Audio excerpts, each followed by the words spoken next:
Continue.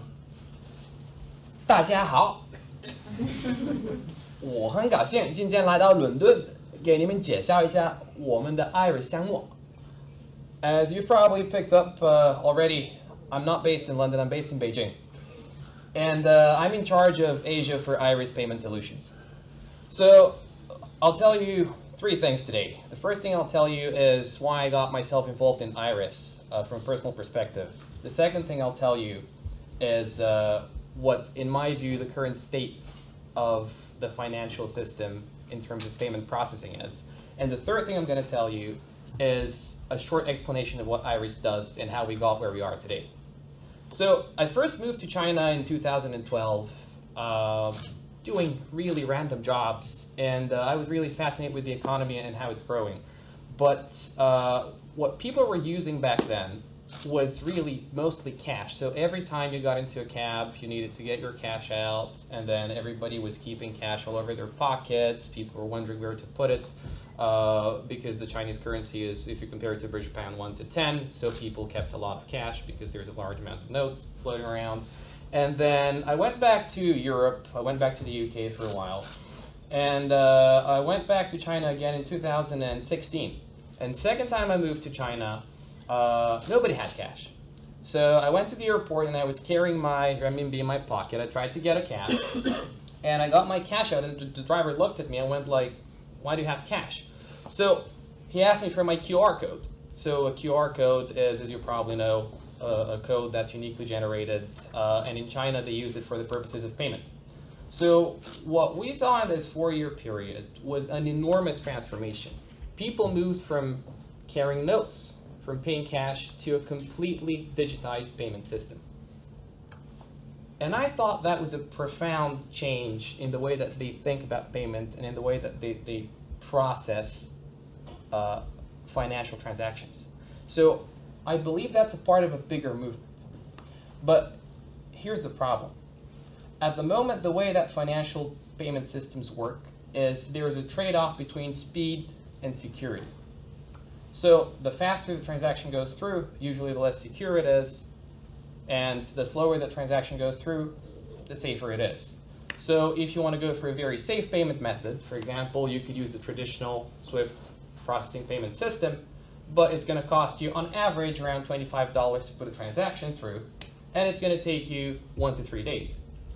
If you want to go for a really fast payment method, we have things like contactless, but they're obviously limited to about 30 pounds for obvious reasons. Someone can take your card, go to the shop, swipe it, etc.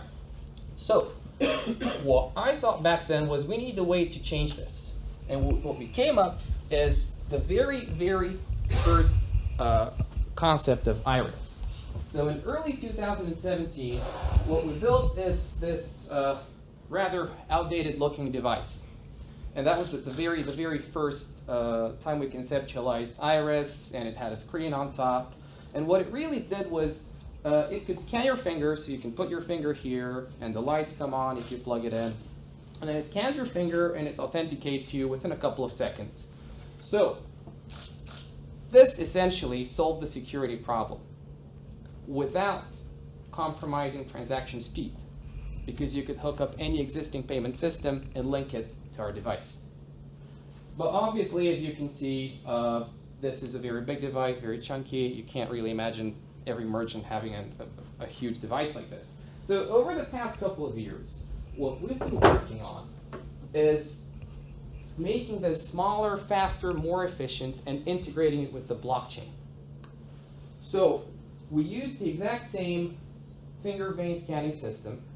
You put your finger in here, and then because this is sensitive data, what we do is we take your personal information, we split it into different parts, similar to Voldemort's soul, if you're fans of Harry Potter, and we store it on the blockchain on different computers in different parts of the world, and it becomes essentially immune to any hacking attacks.